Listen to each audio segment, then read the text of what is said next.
Nous avons donc tenu le Conseil des ministres ce jour au titre des délibérations.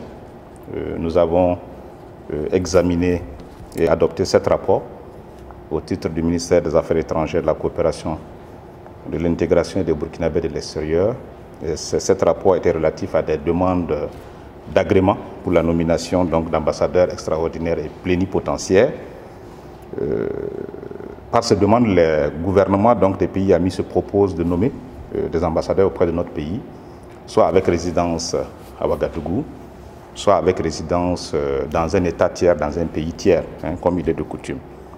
Donc, ainsi, le Conseil des ministres a agréé la nomination de 7 ambassadeurs des pays amis et frères auprès du Burkina Faso. Il s'agit des pays suivants: la Roumanie, avec résidence de l'ambassadeur à Dakar au Sénégal. Il s'agit du Royaume d'Arabie Saoudite avec résidence à Ouagadougou. Il s'agit de la République de Corée avec résidence à Abidjan en Côte d'Ivoire. Il s'agit quatrièmement du Royaume de Norvège avec résidence à Bamako au Mali. De la République d'Angola avec résidence à Abidjan en Côte d'Ivoire. De la République de Turquie avec résidence à Ouagadougou. Et de la République du Mexique avec résidence à Abuja au Nigeria. Au titre de délibération toujours, mais au titre du ministère de l'Enseignement supérieur, de la Recherche scientifique et de l'Innovation, le Conseil a adopté un décret portant composition, attribution, organisation et fonctionnement de la Commission nationale de gestion des ressources phytogéniques, en abrégé CONAGREP. Ce décret vient en application de la loi du 7 mai 2019, il faut donc se souvenir de cela, portant accès aux ressources phytogéniques pour l'alimentation et pour l'agriculture. Il faut aussi le dire que ce décret que nous venons d'adopter ce matin vient remplacer un précédent décret qui existait depuis 2009. Et donc, par ce décret, le Conseil des ministres apporte les innovations suivantes. Il s'agit de faire en sorte que l'Assemblée générale qui existait dans la précédente commission se réunisse désormais tous les 6 mois au lieu de tous les 2 ans. C'est une des principales innovations. Il s'agit aussi de prendre en compte de nouvelles organisations et associations paysannes dans le secteur sémencier. Il s'agit aussi de faire en sorte que la CONAGREP, donc cette commission qui était rattachée au CNRST, qui est le Centre national de recherche scientifique et technologique, soit désormais rattachée au cabinet du ministre. Il s'agit de transformer le secrétariat permanent en organe au lieu d'une instance, ce qui lui permet d'être naturellement plus diligente.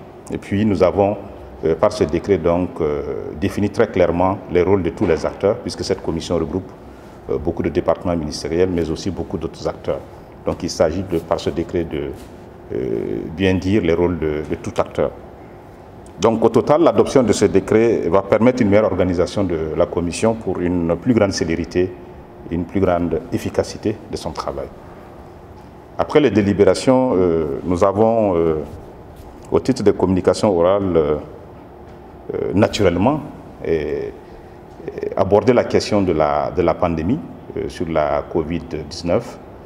Le ministre de la Santé a fait donc un point de la situation sur la maladie à coronavirus et nous avons été heureux de constater en tout cas une tendance baissière et puis une stabilisation des cas sévères. Donc le Conseil a encouragé le ministre de la Santé à poursuivre ses efforts dans la promotion du respect des gestes barrières et à se déployer d'ailleurs en vue de l'encadrement des organisateurs de rencontres ou d'événements. Et je pense que nous avons tous été heureux de constater que de plus en plus le ministère de la Santé est sur le terrain pour donc encadrer les populations dans la promotion des gestes barrières. Et nous avons aussi, au titre de communications orales, autorisé une mission pour participer à la commission mixte paritaire de matérialisation de la frontière entre le Burkina Faso et la Côte d'Ivoire. Ce sera donc du 17 au 19 février prochain à Abidjan. Et donc c'est tout à fait important qu'avec l'ensemble des pays avec qui nous avons des frontières, ces questions puissent être tout à fait gérées dans une relative sérénité et dans le contexte ou dans le cadre du droit. Le Conseil a été également informé de l'arrivée du président malien, son Excellence M. Mbadaou, président de la transition chef de l'État du Mali, qui vient au Burkina Faso le 13 février, donc le samedi prochain, donc pour une visite d'amitié et de travail.